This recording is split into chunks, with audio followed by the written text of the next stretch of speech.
The Australian Financial Review. Jess, how long have you been following the crypto story? I've probably been aware of crypto since about 2011, 2012. I used to live in this massive share house in Brisbane and I lived with a bunch of software engineers and guys studying computer science, and there'd be laptops strung up in the middle of the kitchen. I was not really aware what Bitcoin mining was. I knew that Bitcoin was just internet money. Bitcoin price was sub $100. It really wasn't that valuable at all. And the guys that were mining them, they could get hundreds in a day. That's Jessica Sier, a technology reporter at the Australian Financial Review. Well, I got a job at the Financial Review and I needed to have angles. I wanted to have something that nobody else was writing about, and this market was just bouncing around doing crazy stuff. It wasn't really part of mainstream finance at all, but I'd always thought that it was a pretty neat thing to have money that was divorced somewhat from whatever the central bankers were doing. For the past few weeks, Jess has been writing non-stop about the spectacular collapse of cryptocurrency exchange FTX. So I was talking to this tradie from Queensland who we'll call Blake because he wasn't that keen on me using his actual name. But Blake lost around 45 grand in the FTX exchange. He just logged on one day, had all these various positions, and then the balance just read $0. And he had this icy feeling in his stomach. And now he texts me every day wanting to know if I've got any more information on whether or not he can get his money back. Jess says Blake is just one of the almost 30,000 Australians who have been directly affected by the implosion of FTX and its high-profile founder, Sam Bankman-Fried. Blockchain Australia had this big conference. It's my pleasure to introduce our next keynote speaker, Mr. Sam Bankman-Fried was the keynote speaker. Sam is the founder of Alameda Research and FTX, which is, I think, fair to say, one of the fastest growing, if not the fastest growing blockchain companies in history. And everyone was like, he's the man. And I was like, oh, wow, he must be the man then. Thanks so much for joining us, Sam. Thanks for inviting me. Thanks for having me. As it turns out, Bankman-Fried wasn't the man everyone thought he was. His rise to the top of the industry happened quickly, but his fall was even faster. It took just 4 days for his $32 billion crypto empire to collapse. Welcome to The Fin. I'm Lisa Murray. Today, we explore the downfall of crypto's good guy, why it took investors and regulators by surprise, and whether the industry can survive.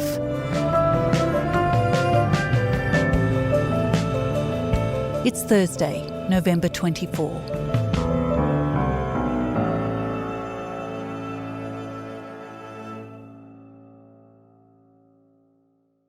So let's start with the main character. Tell us about Sam Bankman-Fried and how he became the poster boy for the crypto industry in such a short period of time.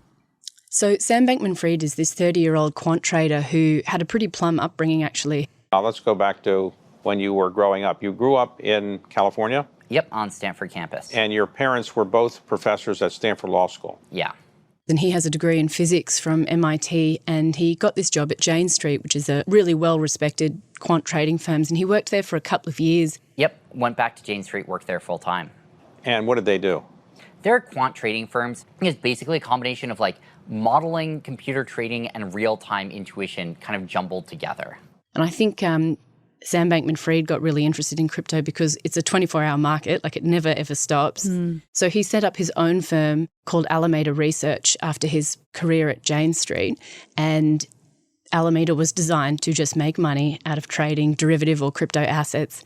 So Alameda is buying and selling. It's trading for its own book and, trying to do profitable trades. But it was very difficult to do because the existing exchanges didn't really have derivative products, or they didn't have sophisticated methods of trading call options or futures or any of the stuff that any sophisticated trader is pretty familiar with the existing technology and existing markets. So Bankman-Fried basically said, well, if this doesn't exist, I'm going to go and build it. And he did. FTX, you can think of it as infrastructure. It's markets infrastructure, so everything that sits between a buyer and a seller. So FTX doesn't buy and sell itself. But it's a venue where people can go to trade crypto. As FTX became more popular, and it really took off because there just weren't other exchanges around that could offer sophisticated traders this kind of edge, he just became the poster boy for responsible economic management and building an exchange that was designed for traders to protect themselves. And because he had this high-profile brand and relationships with important people like Bill Clinton, like Tony Blair, like Tom Brady, who was seen as this, up-and-coming venture capitalist coming out of his footy career, Sam Bankman-Fried just became the representative of the crypto community. And Jess, that association with former prime ministers and presidents and high-profile celebrities helped to make him not just the face of the industry, but the ambassador for crypto. Was he the friendly, clever billionaire that skeptics could rally behind? He was very aware of the power of this personal brand, and he'd cultivated this genius nerd persona. He appeared in video interviews in shorts and a T-shirt. He kind of had this constant just got out of bed look. And this startup genius nerd thing inspired devotion from investors and the crypto community and the media. So, for instance, Fortune magazine puts Bankman-Fried on the cover with the tag, "The Next Warren Buffett," and AFR magazine's Young Rich List, we featured him on our cover too. This is cool. Love this. So I spoke to my colleague Mark DiStefano, who actually did what I reckon is probably one of the last major interviews with Sam Bankman-Fried. What a great little studio you've got. Do you want me over there? So Mark, Sam Bankman-Fried. Yeah, SBF. He's the man, or was the man. He wasn't. He was the boy king. And Mark had the chance to look through this unwashed afro, through the personal brand of SBF, and make some characterizations of his own. During the time that I had with him, he was just so distracted and he was hardly listening to any conversation that we were having. He was not somebody who was over the details. I think he was interested in the kind of showmanship of what he was doing because he clearly said yes to so many things. But I don't think he realised that he was in a conversation. I think that his representation of himself being there was enough to actually carry the conversation. Do you reckon this idea that he had cultivated this genius brand stands, or is he just that guy? There's that great scene in The Dark Knight where the Joker says, "I'm like the dog chasing the car and I just don't know what's going to happen once I catch up to the car." I think that what Sam Bankman-Fried is, he was the dog that caught the car and then kind of didn't know what to do, and there was no responsible adult around him that was saying what you need to do, or investor who was pouring hundreds of millions of dollars into the firm. I think that so much carelessness from so many people enabled him to exploit so much of what we're seeing. And so we saw him on magazine covers. We saw him lobbying Washington for regulation in the crypto industry, regulations that were largely viewed by his competitors as self-serving. And over the last couple of years, venture capital investors were falling over themselves to invest in FTX because the volumes that went through that exchange and the amount of tickets they could clip meant there was a lot of revenue. So venture capitalists really wanted to get involved. And at the start of the year, I think they did a $2 billion capital raise at a $32 billion valuation, which gives you an idea of how quickly they were growing and how eager VCs were to get a slice of this company. So SBF is riding high, investors are clamouring to give him money and celebrities are spruiking his company. But then it all began unravelling at the beginning of this month when a story broke about his hedge fund, Alameda, which was supposed to be a very separate company to FTX. Tell us what happened. The story really starts with the revelations or the leaking of the Alameda balance sheet. Investors were kind of shocked to discover how much of Alameda's balance sheet was made up of the FTT token. That's the cryptocurrency that underpins FTX. They learnt through this balance sheet that there were hundreds of millions of dollars worth of tokens on this balance sheet and other really big illiquid cryptocurrencies as well. And Jess, among the investors and industry watchers who were surprised by this leaked Alameda balance sheet was one of the industry's biggest players, Binance. Tell us about that. So Binance was the world's largest exchange, and at the time FTX was the world's third largest exchange, and Binance is run by a guy called Changpeng Zhao, who's otherwise known as CZ. So that story broke on a Wednesday. And by that weekend, CZ, the boss of Binance, who it turns out Binance had 17% of all the FTX, FTT tokens were on the Binance balance sheet. And CZ took to Twitter and basically said, we are not comfortable with the underlying finances of Alameda. We think that that is way too close to the FTX balance sheet. We're going to start selling our FTT tokens. And he had about $500 million and he said that he was going to sell them. Everybody in the market freaked out and they all started selling as well. So the big sell-off happened on the Sunday night, and that's when the AFR sort of picked up on this story, because we'd been talking to some of the asset managers and I was like, are you guys selling any of these FTT tokens? Have you got much of an exposure? And there weren't many Australian investors with that much exposure to FTT that I've managed to find. But many people were using the exchange itself as a platform because, like I said, it was a great technology platform and people wanted to trade the derivatives on it. And they started telling us that, yeah, we've started to pull money out of FTX and put it in different exchanges because there's a bit of a liquidity crisis here. And so at that point, the rivalry between FTX, headed by SBF, and Binance, run by CZ, really came into play, didn't it? So throughout the week after CZ first tweeted that he was going to sell these tokens and the bank run started and people started selling the FTT tokens, pulling money out of the exchanges, Sam Bankman-Fried, and this is so crypto and so tech companies, is that things just get played out in real time on Twitter. And he started to tweet that we're secure, we have enough assets to cover any runs. This is just a competitor of ours is trying to undermine us and we'll be fine. Everybody just calm down.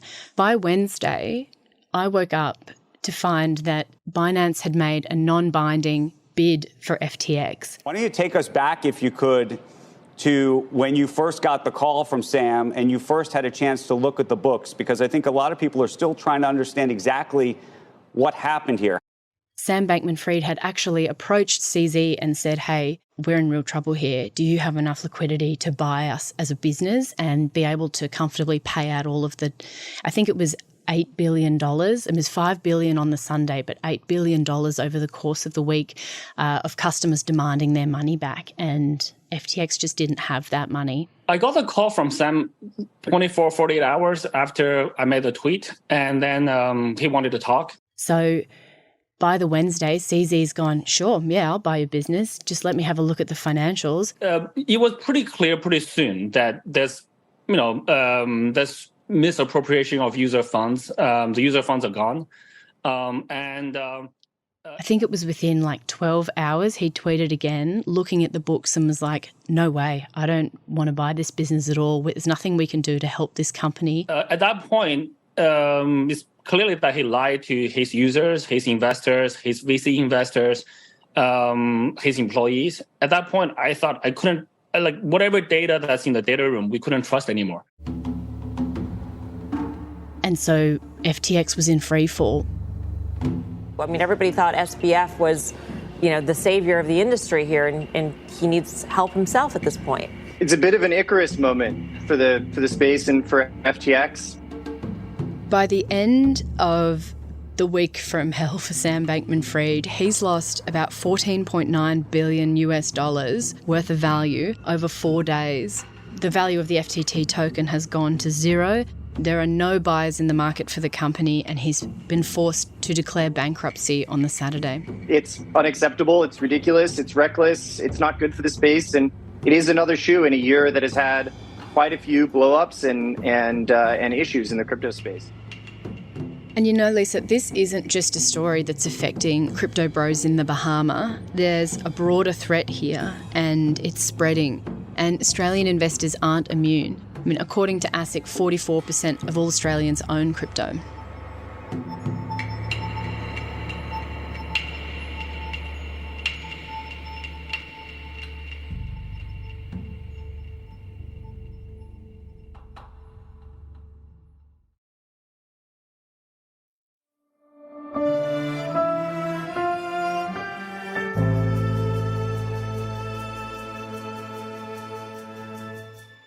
Jess, you said that 44% of Australians own crypto. Is it fair to say Australians were early adopters of crypto? We were part of this story early. And how will people here be affected by the FTX implosion? So, Lisa, Australians are being affected by the FTX collapse. There were 30,000 Australian accounts linked to the FTX Australia business, and the administrators told me that they hope to be able to reclaim some of the Australian dollars that have been missing, which is of great comfort to the people that I was speaking to last week. Blake the tradie is just one example. I was on the phone with a woman here in Sydney who'd lost nearly $90,000 in the exchange. Another woman in Brisbane who'd lost, I think, close to 30. These people aren't losing money through their own mistakes. They've just put money into an institution that looked pretty slick on the outset, but turns out wasn't in the back end. So whether or not they'll be able to see those assets again, the reality that they might not is the thing that I think makes people feel very, very sick. So there's nothing like a high-profile collapse to motivate politicians and regulators, and you've got these stories coming out via your reporting. Last week, Treasury said it was watching the fallout closely. What do you expect to change in the way the crypto industry is regulated here? Treasury did say that they would introduce legislation to the Parliament in 2023, which is a lot sooner than I think the local industry expected. So they're looking at market licensing, they're looking at custody, which refers to businesses, what businesses have to do with tokens, like how they're meant to store them. The idea that like Sam Bankman-Fried could take customer money and just give it to this other business, Alameda, like we want to prevent that sort of stuff from happening by having guidelines on the security of assets themselves. And it's also doing this digital token mapping program, which I think is looking at just the different use cases of all these different cryptocurrencies. So if Australia comes out with some regulations next year around the licensing and around the custody of these digital assets, it'll be one of the first jurisdictions to do that in the world. It sounds like this FTX collapse has definitely motivated them to say, oh, well, this isn't going away and we need to put some guidelines in place to protect people and their money. So let's just step back from this for a second. Do you think the FTX collapse was the result of a fundamental problem with crypto as an asset, or do you think it's a problem with SBF's business and the way it was run?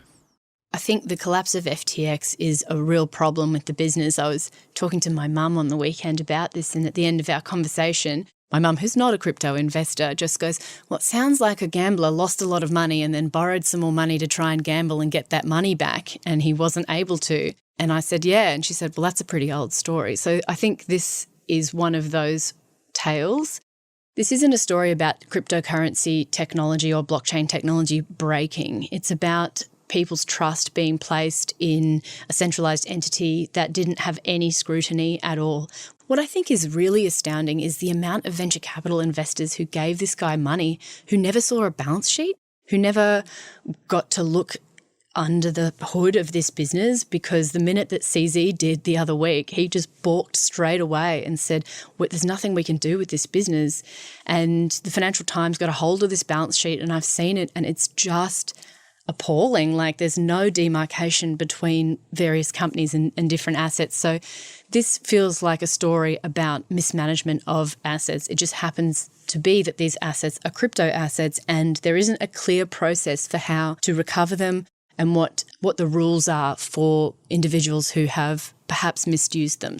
And Jess, what's happening now for FTX? So already the lawyers are circling?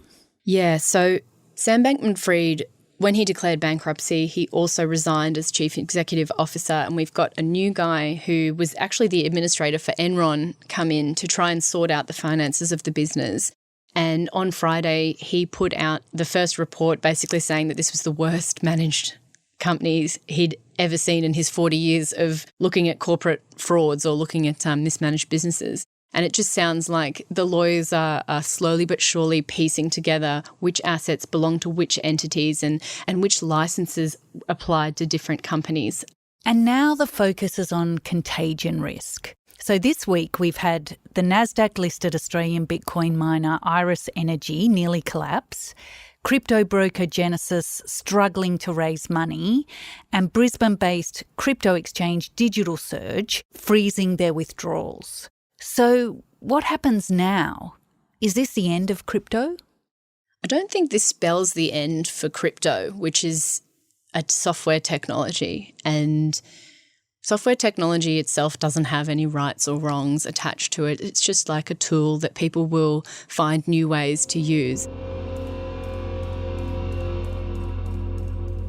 I think what the FTX collapse signals is how this industry can't regulate itself. It doesn't have brilliant actors who are only going to do the right thing. There needs to be more regulation or just more oversight in how these companies are set up and run and how these assets are marketed to individuals. So I don't think this is the end of crypto, but I do think we'll see a dramatic re-rate of where the money goes. I think we'll see a re-rate of how people interrogate these businesses. And I think, it'll really put back the regulatory conversations. I think crypto bros have lost a lot of trust, and I spend a lot of time talking to crypto bros, and even they are sick of themselves, I think Sam Bankman-Fried's behaviour is just so sickening to people who are working really hard to try and build businesses in this space, and to have someone make a mockery of all that, I think people are quite angry about it, but I think they're angry enough to make it better, not just to throw the towel in. Thanks, Jess. Thanks very much, Lisa.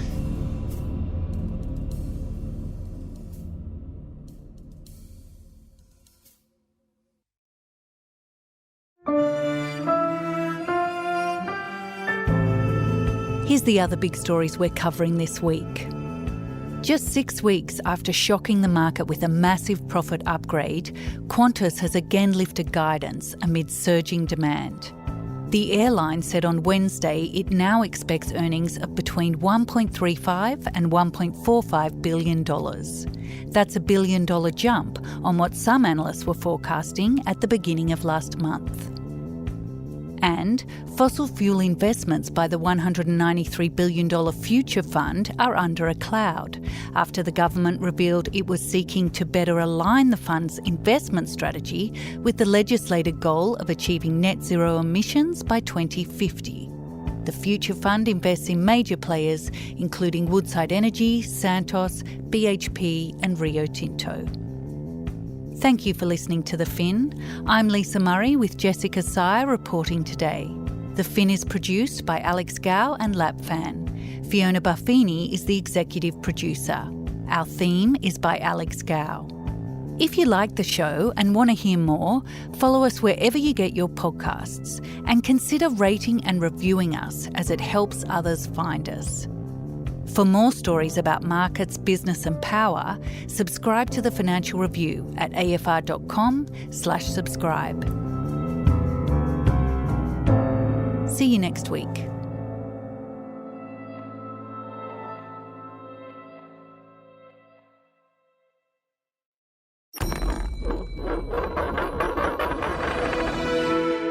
The Australian Financial Review.